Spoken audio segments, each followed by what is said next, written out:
O dinheiro e o poder à luz da espiritualidade. Marisa Bandarra. Que a luz de Jesus ilumine nossos espíritos, clareando nossas mentes, expandindo nossas consciências para uma compreensão maior da vida única, eterna. Louvado seja Deus nosso Criador e louvado seja Jesus nosso Mestre Divino. Lixene. Agradecimento ao Criador pela vida e por todas as oportunidades de regeneração que concede aos nossos espíritos. A Jesus, por sua energia de amor e seus ensinamentos divinos. E a todas as correntes de luz que nos auxiliam nos diversos planos de nossa jornada evolutiva. É mais fácil um camelo passar pelo fundo de uma agulha do que um rico entrar no reino dos céus. Assim afirmou Jesus. No volteio do tempo em múltiplas vidas, percorro um caminho. Em meio às sombras, eu busco a luz que ilumina a jornada de retorno ao seio de meu Pai, o Criador. O dinheiro e o poder à luz da espiritualidade. Aturdido, o homem caminhava sem rumo pelas ruas desertas e escuras. Não sabia precisar se era noite ou dia.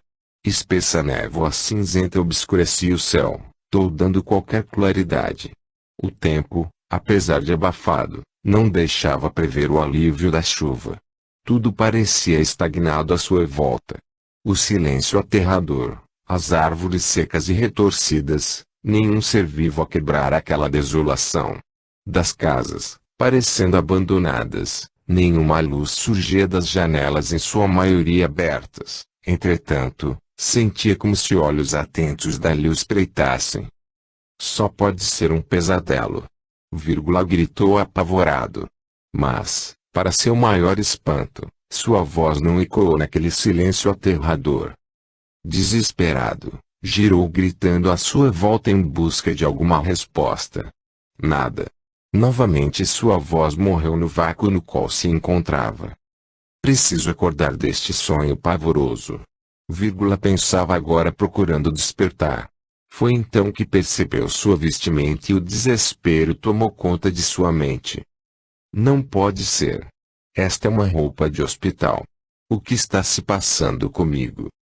Neste momento, como um corisco, surge uma tênue lembrança. Agarrando-se a esta, aos poucos vai recordando o que lhe acontecera.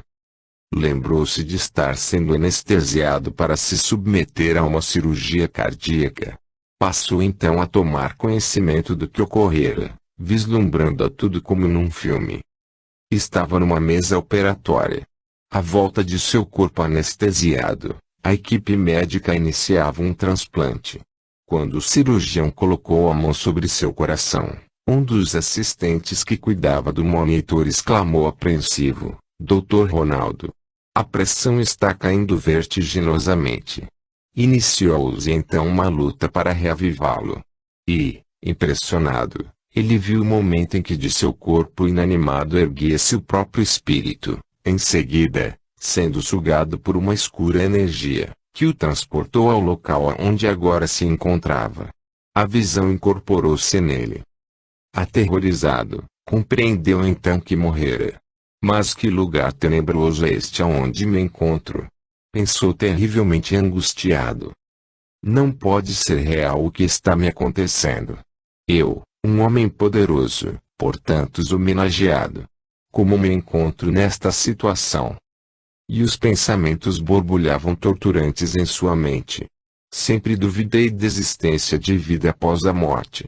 Mas por vezes imaginava que se realmente algo existisse num outro plano de vivência, eu continuaria obtendo as mesmas honrarias que conquistei em minha vida terrena. Mas, o que está acontecendo comigo agora? Como num passe de mágica, o seu espírito vai ao encontro de seu corpo físico. Este, vestido num terno impecável e acomodado num caixão de rica aparência, jaz inerte com o rosto suavizado por excelente maquiagem. Na sala de velório, repleta de pessoas importantes, o silêncio inexiste. Num tom baixo, as pessoas conversam sobre os mais variados assuntos. Ele começa a circular por entre estas, atento ao que falavam.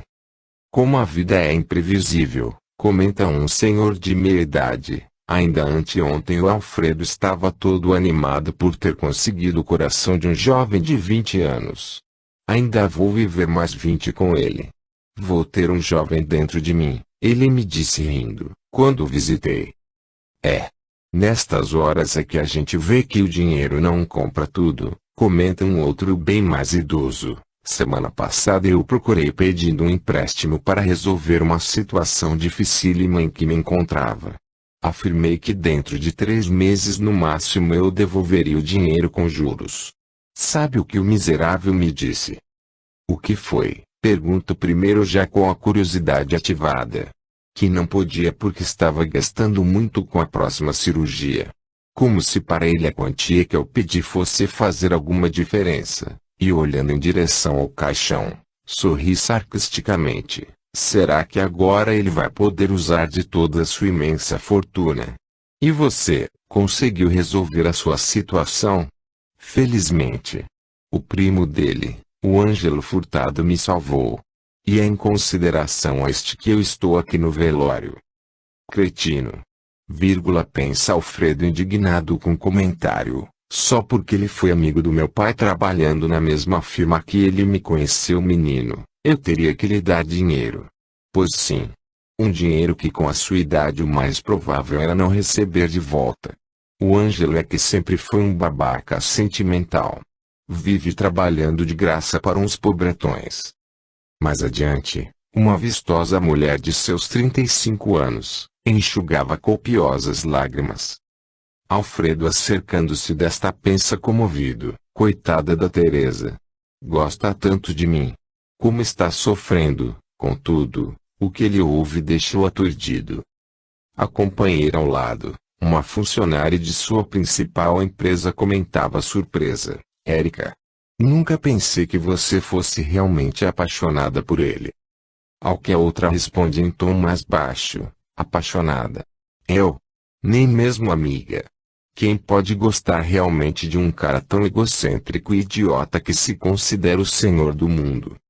Mas então, por que a tristeza? Indaga aquela no mesmo tom de voz. Eu pelo menos aqui estou prestando homenagem ao meu chefe. Deus me livre de perder o meu emprego. Mas você o quê? Quase num murmúrio, olhando para os lados, ela explica, ora. Estou infeliz porque terminou minha fonte de renda.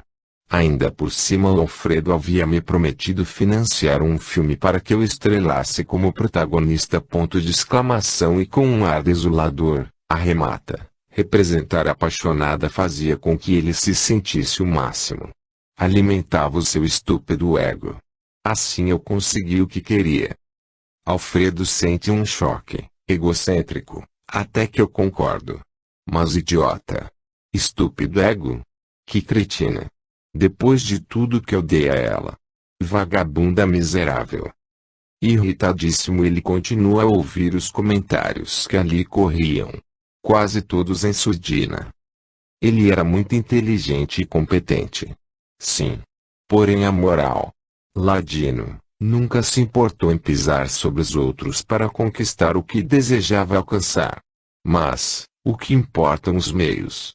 Ele era um grande empreendedor. Soube fazer imensa fortuna. Ele sabia como ninguém, deter o poder em suas mãos. Pobre daquele que ousasse contrariá-lo. Tem muita gente graúda que sempre o ajudou em suas manobras. No meio político também. Dizem as más línguas que ele aumentou a fortuna com lavagem de dinheiro. Espantado ele ouve tais conceitos a seu respeito. Enquanto eu estava vivo viviam me puxando o saco. Que bando de safados.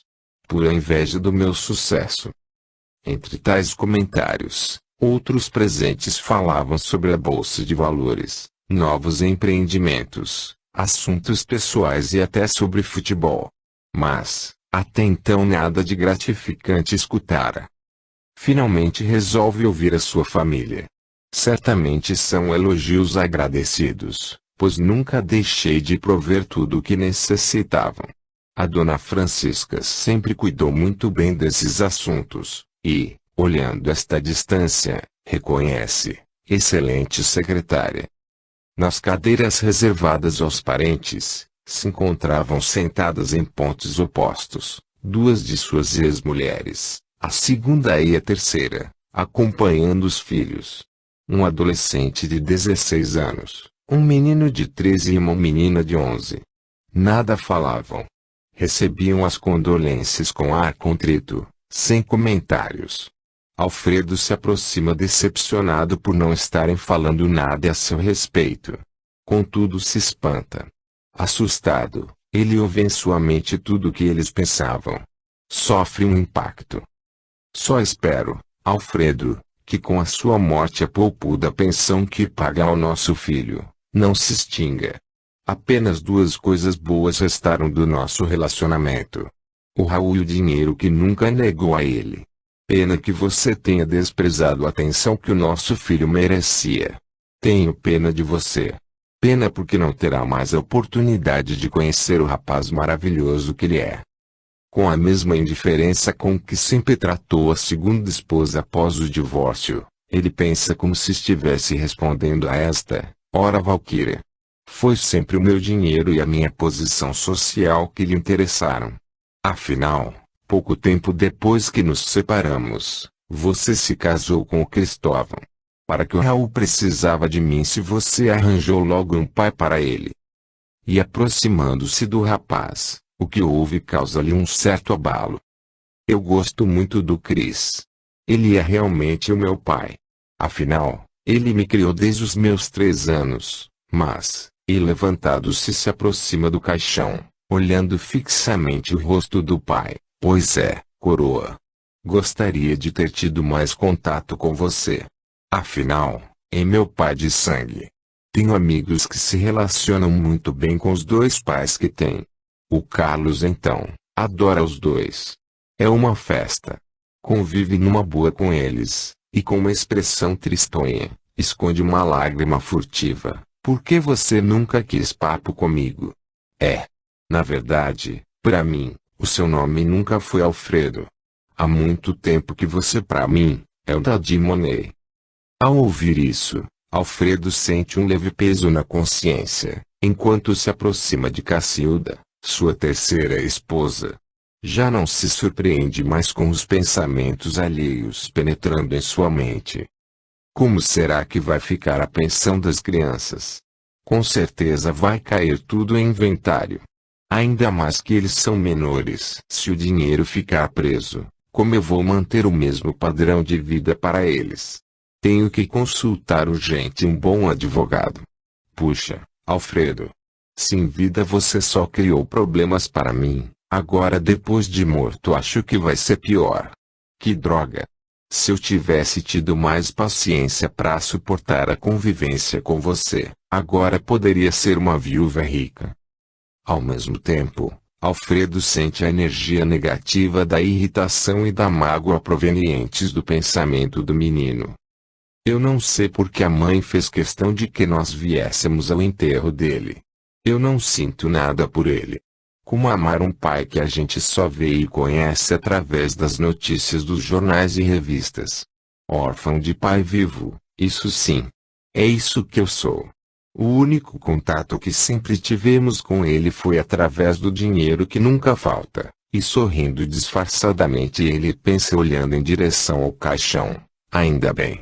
Como será ser um herdeiro muito rico?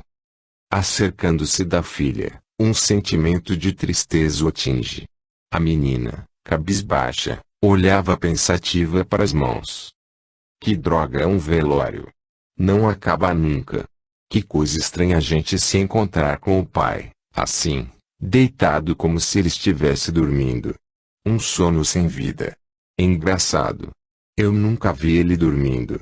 Também pudera. A última vez que ele se encontrou conosco, eu tinha 6 anos, e dos olhos semicerrados, umas lágrimas sentidas começam a deslizar. Como é triste não ter pai. Nunca ele foi ao colégio no dia dos pais. Tudo que as professoras mandavam eu fazer para presente, acabava no lixo, porque ele nunca foi buscar. Também nunca se interessou em saber o que era. E também nunca foi aos meus aniversários. Só telefonemas, presentes caros e dinheiro. Dinheiro. Como eu gostaria de ter um pai como o da Glorinha. Passeia com ela, viaja, participa das festas. E o Natal então? Lá em casa é só presente na árvore. Dinheiro e mais dinheiro. Agora ela começa a soluçar, porque minha mãe não se casou de novo. Porque ela troca tanto de namorado. A mãe, vendo-a chorar, se levanta e, abraçando-a, chama-a pelo filho, dirigindo-se para o jardim.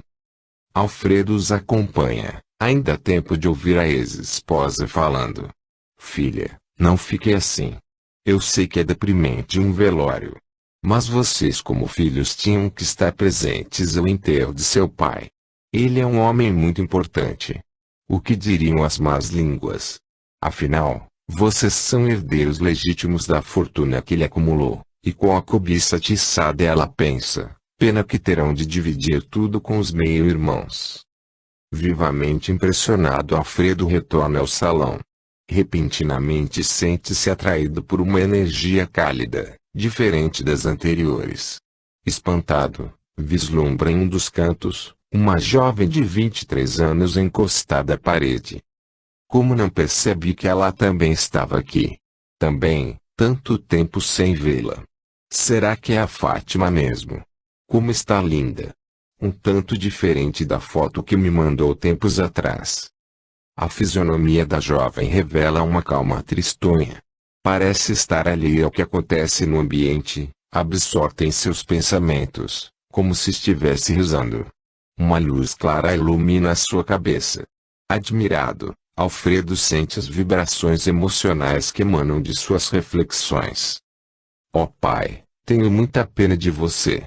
Muito da vida material você alcançou, entretanto tenho certeza de que felicidade mesmo você nunca conquistou. Quero falar agora de alma para alma. Não sei porquê, mas tenho a impressão de que está me ouvindo. Pela fé que rege minha vida, tenho a certeza de que neste momento você se encontra entre nós. Por isso quero que leve para sua nova vida os sentimentos que me unem a você. Quero falar sobre tudo o que ansiei lhe dizer em vida, e que nunca tive coragem de fazer. Sabe, pai? Apesar do nosso convívio paterno-filial ter sido muito pequeno, ainda me recordo de fatos ocorridos entre nós, nos primeiros anos de minha vida. Momentos felizes para mim. Momentos de carinho. Lembro de algumas vezes em que você me levou no colo para minha cama, beijando-me antes que eu caísse no sono. Senti muito a sua falta e quando você se separou de minha mãe. Muitas vezes eu chorei porque você não estava presente nas datas mais importantes para mim. Mas, quero que saiba que sou muito grata por todo o auxílio que sempre deu a mim e a minha avó durante esses anos todos.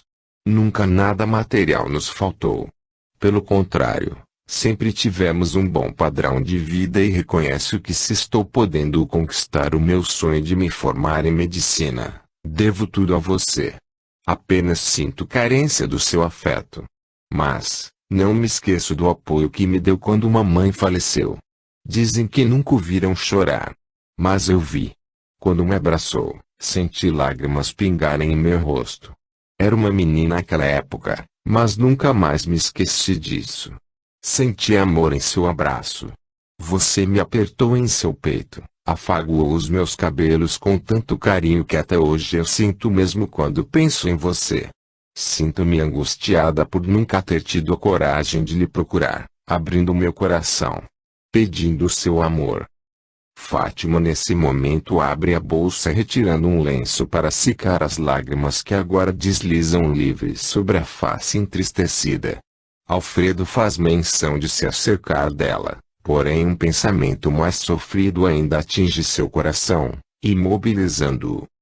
Mas, continua a filha com suas lembranças, como você não me procurou quando eu lhe enviei o meu retrato de 18 anos, achei que não se importava com os meus sentimentos. Sua secretária, a dona Francisca, como sempre muito atenciosa, enviou-me o seu cartão de felicitações, com o cheque para a compra de um carro, e as desculpas de que uma viagem de negócios de suma importância não permitiria que você se encontrasse comigo. Que no outro dia procuraria por mim. O que nunca aconteceu. Lembra disso, pai? Chorei muito, porque nada era mais importante para mim, naquele momento, do que seu amor paterno. 18 anos. Eu queria lhe mostrar o que vinha realizando. Nem sei se você recebeu ou não o meu cartão de agradecimento, pois nunca obtive resposta. Mas, através da fé que eu adquiri, aprendi a perdoar a sua indiferença. A compreender que as suas atribulações materiais que, certamente deviam ser de tal forma absorventes, que obscureciam a sua capacidade de amar simplesmente. O fluxo de pensamentos de Fátima é subitamente cortado pelo anúncio de que chegara a hora do enterro. Retirada abruptamente de suas recordações, com um olhar toldado de lágrimas, ela tenta enxergar além da matéria física, enviando um sentimento de amor. Porém, meu pai, onde estiver daqui adiante, quero que saiba que rezarei sempre por você para que tenha muita luz e evolução em seu novo caminho. Tenho a certeza de que um dia nos encontraremos em melhor situação. Mortificado por tais revelações, Alfredo é compelido a abraçar a filha, mas para seu desespero, seus braços a ultrapassam. Confuso, envolto em enorme angústia, sem nada mais querer assistir ou ouvir no seu próprio enterro, ele sente-se retornando ao lugar de onde saíra. Num local afastado do casario e bem mais sombrio ainda, ele se depara com uma casa escura. Lentamente a porta fronteiriça se abre, como um convite à sua entrada. Sente-se atraído por esta. Na sala de aspecto soturno, uns poucos móveis espalhados em desalinho, se acham à disposição para um relativo descanso. Mas, que lugar mais aterrador é este? Que miséria! Que imundície! Como vim parar aqui? Atormentado com tão adversa situação, desesperado, sem nada entender do que estava acontecendo com ele, Alfredo se atira sobre um sofá velho e empoeirado. Mas, o que é isso? Não senti impacto algum. É como se eu não tivesse peso. Estranho. Muito estranho, e, admirado, percebe que não está mais usando a roupa do hospital, e que roupas andrajosas são estas que estou vestindo. Não entendo o que está se passando comigo. E correndo as mãos pelo próprio corpo, realmente o sente diferente. Então agora eu tenho um corpo leve. Por mais que eu apalpe não sinto rijo. Será este o tal corpo sutil, que a Paulina tentava me explicar? Pensando na mulher, lembra-se da filha em seu velório. As palavras de Fátima ressoam novamente em sua mente, fazendo com que ele se lembre nitidamente do início de sua vivência com a primeira esposa. Num relance reporta seu passado e aquela etapa de sua vida desfila ante seus olhos admirados, como se fora um filme. O ano de 1946 estava chegando ao fim. 1947 seria o início da carreira profissional de Alfredo Constantino Siqueira. Ele conseguira superar as dificuldades financeiras em seu caminho. Oriundo de família classe média baixa, ele completara o esforço dos pais para pagar a faculdade de Direito, estudando à noite e trabalhando de dia num escritório de advocacia.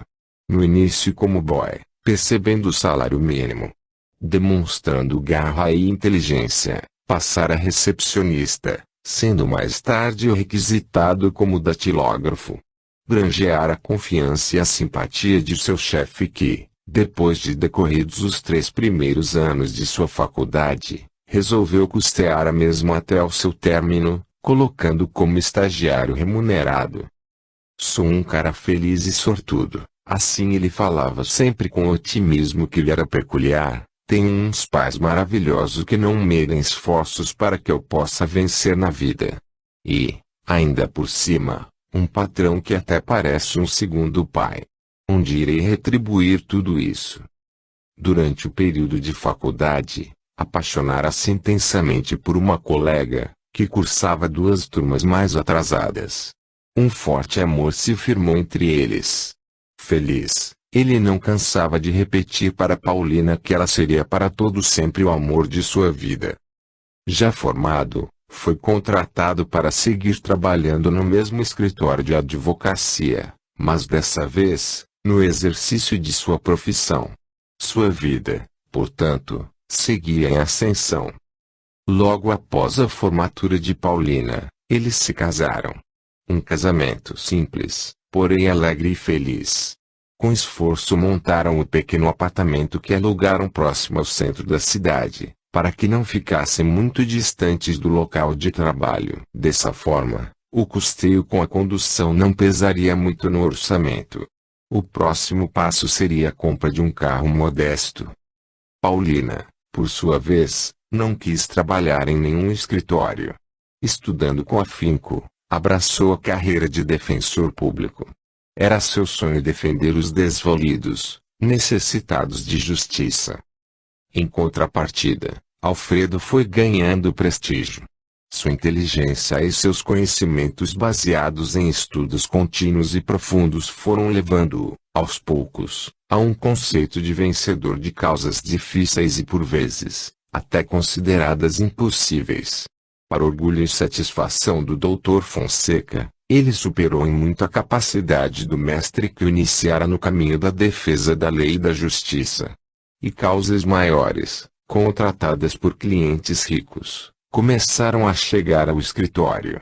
Em decorrência disso, suas instalações também foram se modificando para fazer frente ao crescimento. E uma sociedade de fato se estabeleceu entre ele e o seu ex-patrão, Dr. Fonseca. E o tempo foi girando cada vez mais promissor ao jovem e competente advogado. A vaidade que começava a surgir pelos contínuos sucessos, ainda não perturbava a vida familiar que transcorria tranquila, baseada em amor.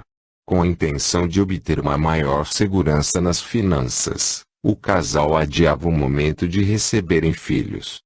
Quando nossa posição financeira estiver consolidada, aí sim, daremos netos para vocês, ambos afirmavam para os pais. A convivência com a sogra viúva era muito amistosa para Alfredo, que a considerava uma segunda mãe. E os pais, com o mesmo carinho que norteara sua vida, estavam sempre presentes. Alguns anos depois, Alfredo participou à esposa: querida, agora que estou ganhando bem, e você recebendo um salário razoável, chegou a hora de comprarmos a nossa casa própria.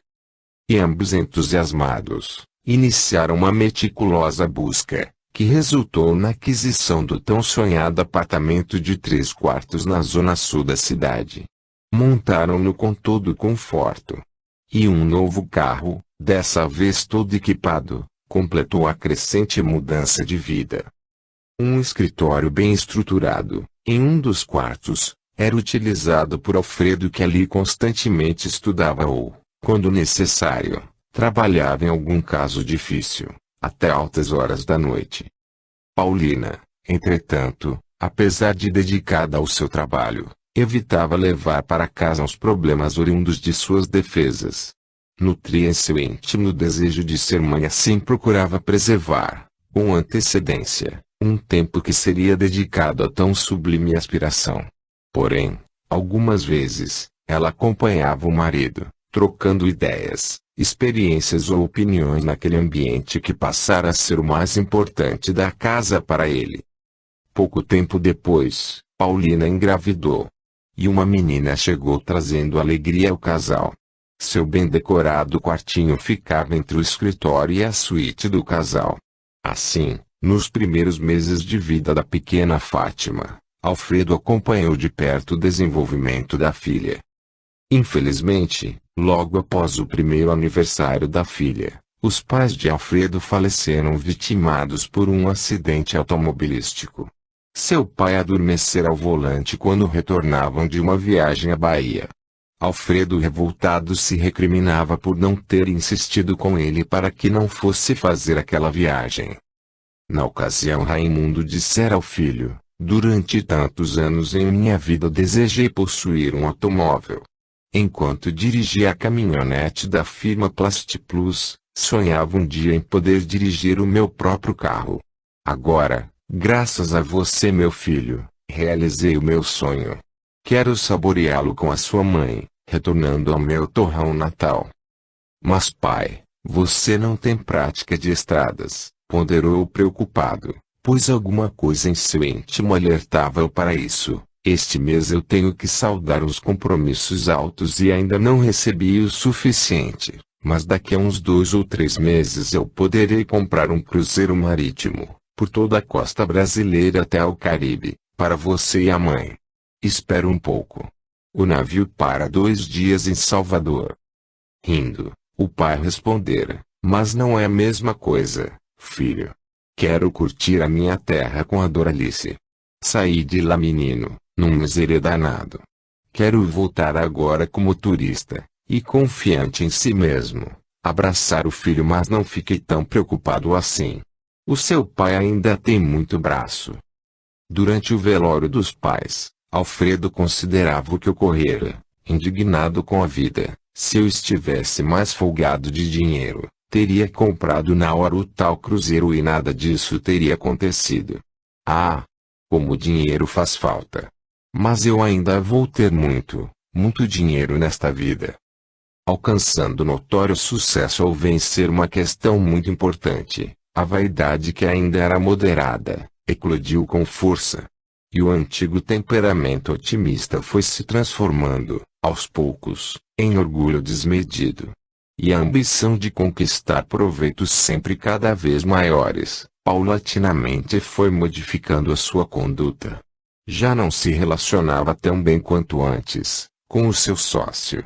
Frequentemente o Dr. Fonseca o alertava para o perigo de acabar se envolvendo em situação perniciosa. Ao aceitar defender um empresário desonesto, envolvido em grave sonegação, Alfredo é contestado com veemência por seu sócio. Não posso concordar com você, Alfredo. Tratar com esse tipo desonesto de pessoas. Esse tipo de ação eu não admito aqui no escritório. Acho que o senhor está exagerando, Dr. Fonseca. Não podemos rejeitar um dinheiro tão alto. Com ele poderemos começar a pensar num escritório maior e mais bem equipado. Pois o que eu acho, Alfredo, é que você está se deixando dominar pela ganância e pela vaidade. Mas, modificando o tom de voz, olha tristemente para ele. Sinto uma pena imensa. Pois já não consigo mais reconhecer o discípulo que me comovia com um forte ideal elevado e humanista. Alfredo nada comenta aí, pensativo, fica olhando o antigo mestre amigo. Este, levantando-se o braço em despedida. Espero que você reflita sobre o que acabo de falar. Sempre considerei você como um filho, Alfredo. Sinto que ainda tem tempo de escolha frente a esta encruzilhada que surgiu em sua vida. O dinheiro ou os princípios morais, e dirigindo-se para a saída, emite mais um conselho: amanhã conversaremos novamente. Converse com a Paulina esta noite. Troque ideias com ela. Durante o trajeto até sua casa, Alfredo, rememorando as palavras do amigo paternal, vai fazendo considerações. Se meu pai e minha mãe estivessem vivos, certamente me aconselhariam da mesma forma. Quanto a Paulina, tolice falar com ela. Suas palavras serão até mesmo mais contundentes que as do Fonseca. Ela conserva intacto o ideal humanitário que abraçou na juventude. Eu posso entender isso. E até gostaria de poder continuar com meus antigos ideais. Mas, como recusar uma remuneração tão poupuda? O que devo fazer? À noite ele resolveu conversar com a esposa, porém, antes que entrasse no assunto que o angustiava, esta comenta: Querido, eu tenho pensado muito em uma solução para nós dois. Solução a respeito de quê, meu bem? Questiona intrigado. É sobre a minha profissão e a Fátima. Como assim? Você não está pensando em abandonar a sua profissão? Não pode ser isso, não é? Preocupa-se ele, não pode desistir de algo que lutou tanto para alcançar. Não, querido. Não é bem assim. Apesar de contar com a Rosilda, que é excelente empregada. Graças a Deus, caiu do céu. Eu estou ficando estressada com o acúmulo de serviços no fórum e a preocupação com a Fátima, mas não está indo tudo bem. Até agora sim, felizmente. Porém, na medida em que ela vai crescendo se faz necessária uma atenção cada vez maior. Então não estou entendendo. Se você não vai desistir da carreira, o que está querendo me dizer? Há algo errado? Não. Em absoluto, não. E sem pausar, bem ligeiro, ela expõe o principal motivo, apenas é que eu estou grávida novamente. E outro filho vai complicar mais a situação. Grávida. Mas por que não me contou logo? Estava com receio de que eu não gostasse da ideia. Ora, querida, e abraçando-a demonstro seu contentamento, sua tola, estou feliz. Quem sabe não vai vir o herdeiro de meu nome. Aliviada, ela retoma o diálogo alegremente. Tomara que sim. Que ótimo você ter reagido dessa maneira. Realmente eu estava com receio de que não ficasse satisfeito com a chegada de mais um filho. Pois quase não dispõe de tempo para Fátima, mas isso não quer dizer que eu não ame a nossa filha. Eu a amo muito. É que o meu trabalho está cada vez mais absorvente, e olhando para a esposa, pergunta intrigada, mas algo me diz que você tem mais alguma coisa para me dizer, não é? A sua perspicácia sempre me impressionou. Ela admite rindo. Tenho algo para propor. Sim, então diz logo, querida. Já estou curioso. É que para eu continuar com a minha profissão, com a gestação e a chegada do neném, vou precisar de mais ajuda. Mas a sua mãe não está sempre ajudando, sim. Mas na medida em que ela pode ficar comigo, tem a casa dela para cuidar. Alfredo solta uma risada. Eu sabia. Já desconfiava que havia alguma trama nessa conversa toda. Você está querendo que ela venha morar conosco, é isso? Adivinham? Você é demais, querido. Porém, ficando séria novamente, reticente, ela expõe o seu desejo. É que o problema é que se você concordar, veja bem, teremos de modificar um pouco a nossa casa. Ele se apavora. Acabar com o meu escritório. Essa não. Só passando por cima do meu cadáver. Não, querido. Não é bem isso. Pensei em alugar o nosso apartamento e nos mudarmos para um maior de 4 quartos. Tem um disponível no prédio ao lado. Já fui ver. É bem legal. Imediatamente surge na mente de Alfredo a resposta que ele desejava receber ante a encruzilhada da vida. Aliviado, com a consciência aplacada pela ideia surgida, ele fala animado: alugar que nada, querida. Vamos comprar outro melhor que este. Que isso, meu bem? Está variando. Mal acabamos de pagar este aqui. Como comprar outro? Alugar não modifica em quase nada o nosso orçamento doméstico. A diferença entre os aluguéis é pequena. Ao passo que comprar. Comprar, sim senhora.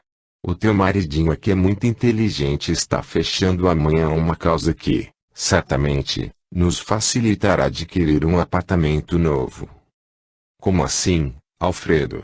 É tão grande assim a sua remuneração? E repentinamente preocupada ela pergunta receosa: é legal? A esmola quando é grande o santo desconfia. Claro que é legal, querida, mas, e se por acaso não conseguir vencer? Como será? Vaidoso, convencido de sua capacidade e dos meios de que poderá usar, ele rebate: o papai é que é bom demais. Claro que vou vencer, minha querida. Pode começar amanhã mesmo a pesquisar o mercado imobiliário. E em sua mente, um pensamento brota com a força da decisão tomada: livre o safado da cadeia e ganhe um AP novo.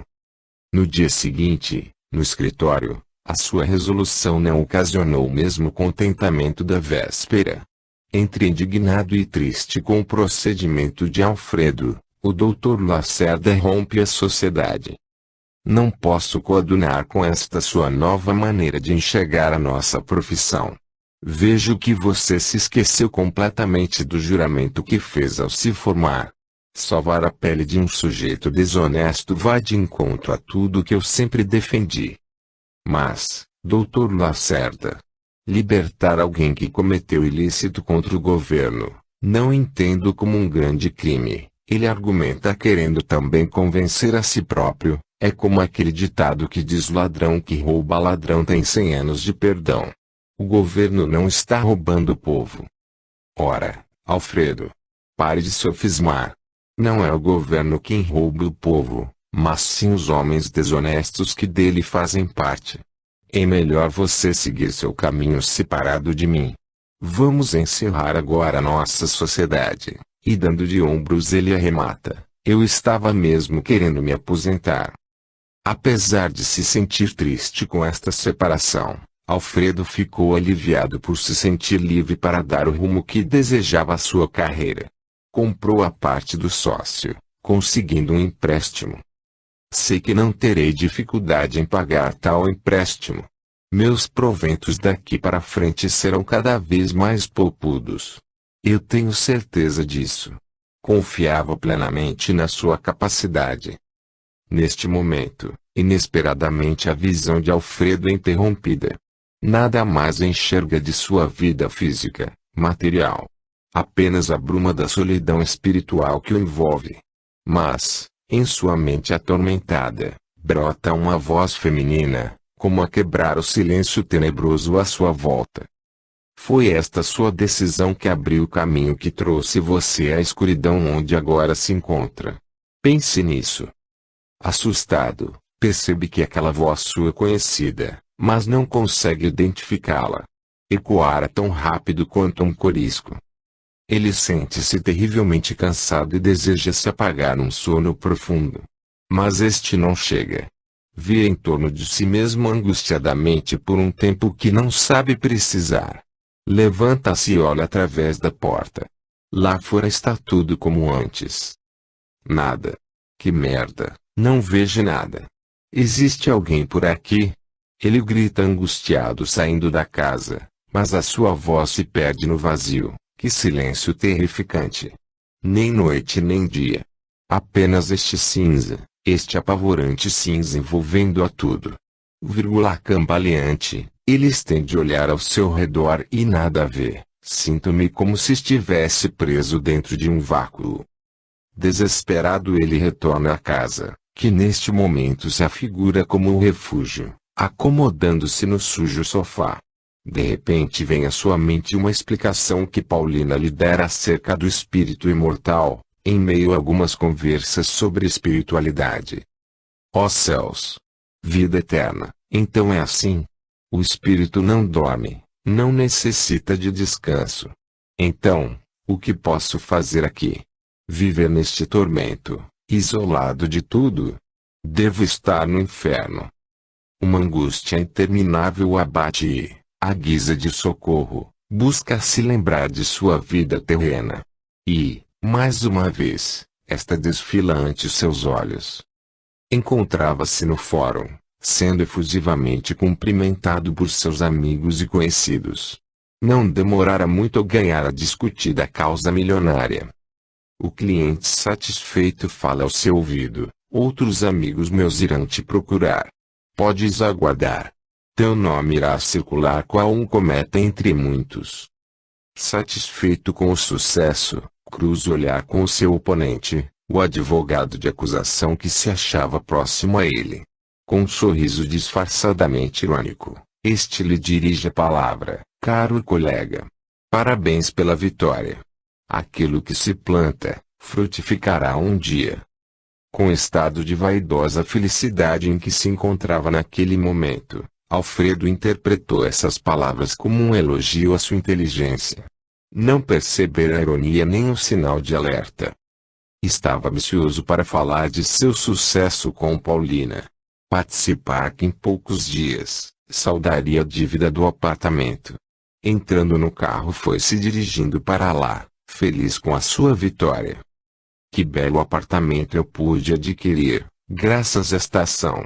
Iluminado, com larga varanda e 4 espaçosos quartos.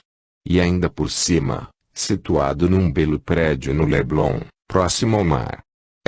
Fiz muito bem em apostar na minha capacidade advocatícia. Subi mais um degrau na escala social. Depois dessa minha vitória, outras mais e melhores hão de surgir. Mas, ao chegar em casa, não deu para comemorar. Paulina estava entrando antecipadamente em trabalho de parto. Sua sogra aflita arrumava uma pequena mala com os pertences do bebê. O filho tão ansiosamente aguardado antecipava o seu nascimento, pois a previsão para o parto era somente dali a 1 mês e meio. Que bom que chegaste, Alfredo, falou Leocádia ansiosa sem parar de arrumar a maleta. O Dr. Souza acabou de sair daqui. Mas o que aconteceu, querida? Perguntou agoniado, dirigindo-se à esposa. Antes que esta falasse, a sogra foi explicando angustiada. Paulina levou um tombo no banheiro e como começou a sentir muitas dores, chamei o Dr. Souza para examiná-la. Os sintomas são de parto prematuro. E ele quer que ela vá imediatamente para o hospital. Pois então vamos logo, exclama Alfredo preocupadíssimo. Não podemos, explicar a sogra igualmente preocupada. Estamos aguardando a ambulância que ele mesmo providenciou. E ele foi na frente para preparar sua equipe. Amparando Paulina nos braços, cuidadosamente Alfredo vai levando-a para a sala. Doendo muito, querida. Aflige-se ele.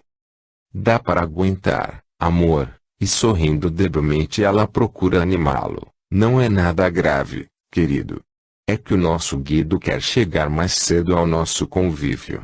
Logo, logo, tudo estará bem.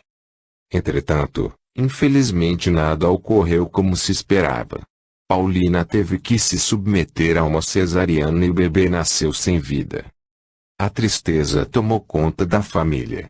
A mãe, inconformada de voltar para casa com os braços vazios, entrou em depressão. Alfredo não conseguia lidar com a desarmonia que se instalara em sua vida familiar. Amava a esposa, mas não sabia como tratá-la naquela situação. E além do mais, o trabalho em seu escritório aumentava ligeiro. Novas causas difíceis, de clientes desonestos tomavam conta de sua mesa e absorviam por demais a sua atenção. Qualquer erro de sua parte colocaria embaixo seu crescente sucesso. Não fora a presença constante de Leocádia ao seu lado, a situação de Paulina seria mais complicada.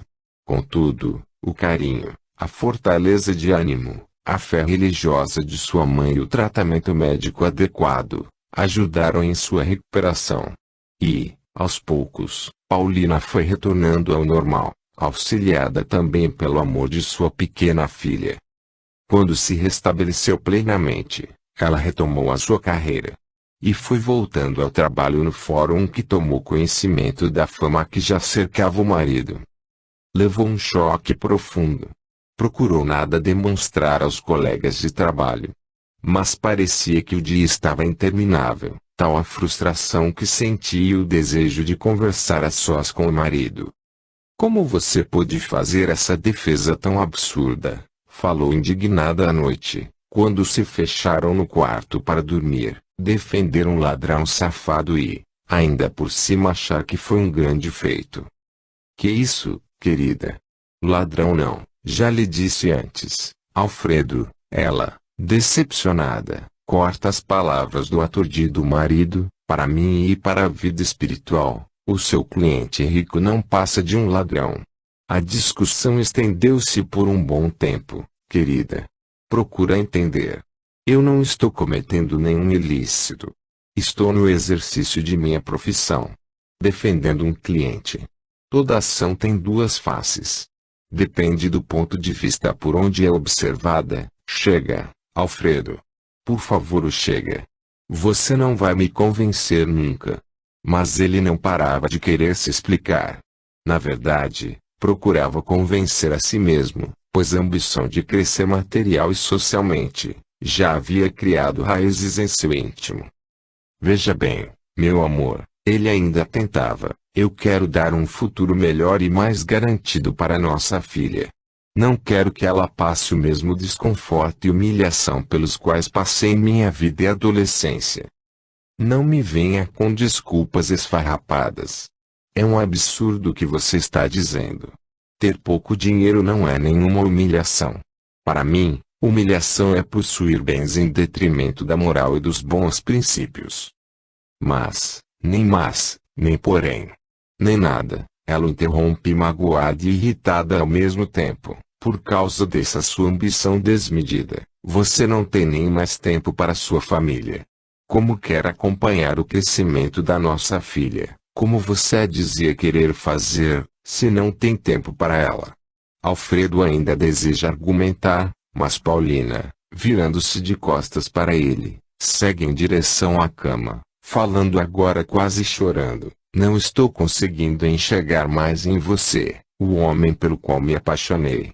Irritado com a não aceitação da esposa às suas ideias, ele sai do quarto em direção ao escritório pensando com amargura.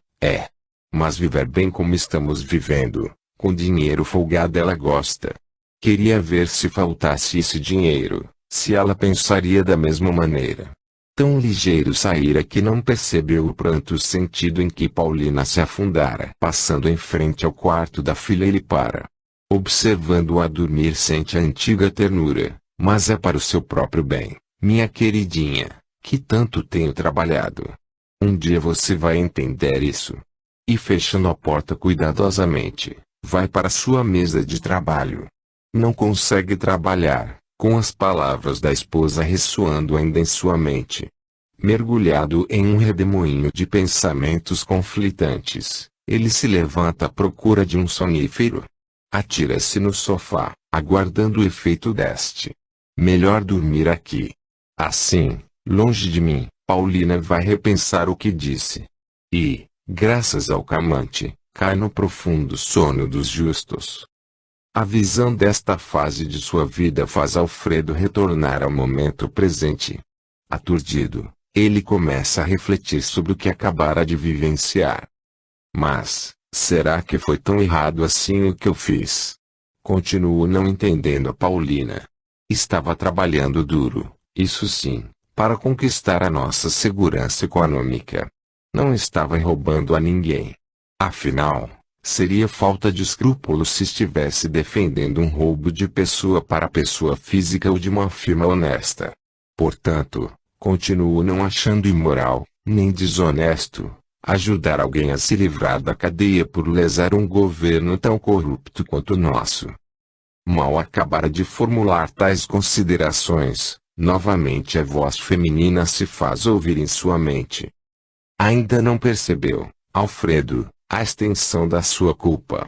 Se tivesse agido durante a vida com correção, você não estaria neste lugar terrível. Pense melhor. A voz continuava soando conhecida, entretanto, como se estivesse um tanto distorcida, dificultava seu reconhecimento. Estranho. Essa voz passa por minha mente como se estivesse saindo de um gravador de baixa qualidade. Que coisa mais estranha. Ele olha oprimido ao seu redor. Nenhuma aragem a modificar o ar abafado. O silêncio desesperador a tudo envolver. A sensação de abandono, num crescendo, vai abatendo a antiga confiança em si mesmo. Não consegue vislumbrar nenhuma saída para tal situação. E temendo perder a razão, apega-se à recordação de sua vida terrena, que se desenrola nítida em seu campo mental de visão. A vida conjugal estava em crise. Com a descoberta da nova vida profissional do marido, Paulina quase cai em depressão novamente. Alfredo, tentando recuperar a harmonia com a esposa, promete, a contragosto, não aceitar novas causas. Iria se limitar a terminar as que se achavam em curso. Aceitando sua promessa, acreditando no retorno do amor que os unira, Paulina concorda em realizar uma pequena lua de mel, aproveitando o feriado da Semana da Pátria. E à beira-mar, por 3 dias a sós, eles revivem o prazeroso amor que sempre sentiram pelo outro. Vivenciando tais lembranças, o espírito de Alfredo sente uma trégua na desesperança que o afoga. Ao mesmo tempo em que se surpreende. Que incrível! Existia a felicidade em minha vida naquela época. Como eu não percebi nem valorizei isso? E qual foi o motivo que causou a minha separação da Paulina? Não consigo me lembrar. Nesse momento, uma voz, dessa vez masculina, ressoa mesclada a seus pensamentos. A vaidade e a ambição cegam aqueles que somente prestam atenção à vida física barra material. Todavia, nunca é tarde para se aprender. Angustiado, Alfredo exclama no vazio de sua solidão: então eu preciso saber o que houve. Eu tenho que lembrar. Novamente sua vida vai se apresentando em seus menores detalhes. Detalhes que, quando ele se achava encanado, não se apercebera deles e outros tantos que ele não presenciara. A noite já chegara quando eles finalmente entraram em casa.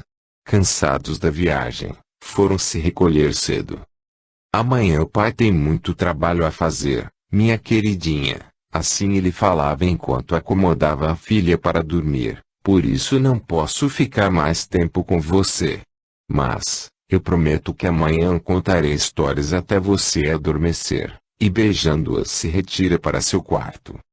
Paulina já se encontrava na cama quando ele se deitou. Carinhosa, ela se aconchega bem junto ao marido, expondo seus sentimentos. Esse maravilhoso fim de semana, querido, será um novo marco em nossas vidas.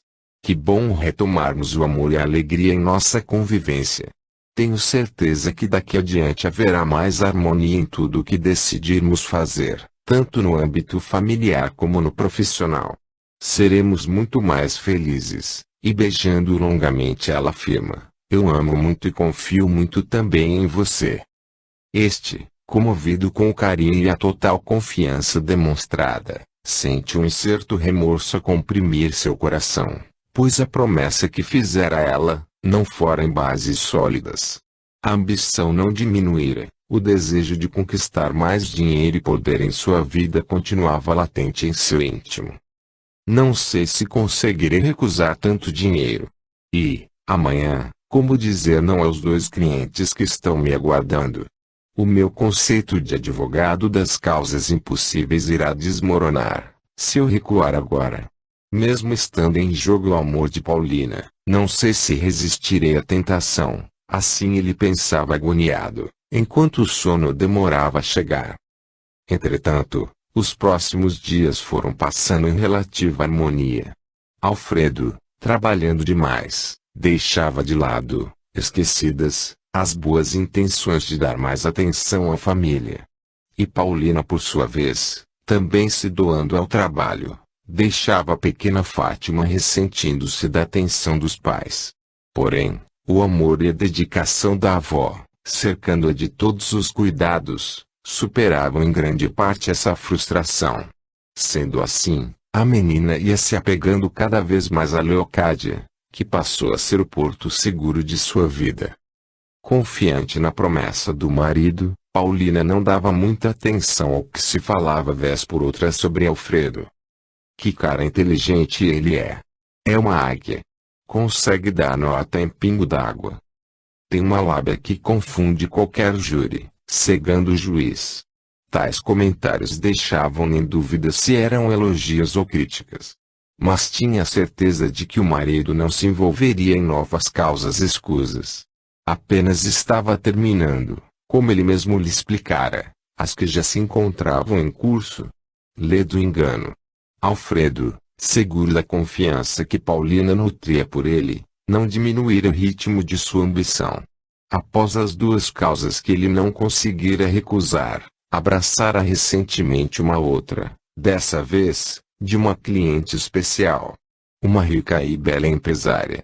Atraído não somente pela alta remuneração prevista, foi se deixando envolver pela sedução que aquela mulher exercia sobre ele.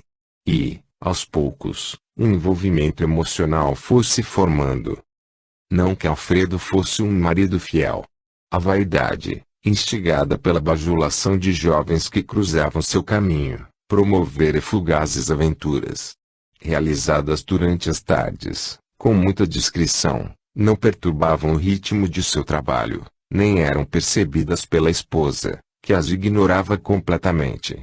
Havia sempre a desculpa da sobrecarga de trabalho que o prendia até mais tarde no escritório. Porém, dessa vez, a simples aventura transformara-se em ardente paixão.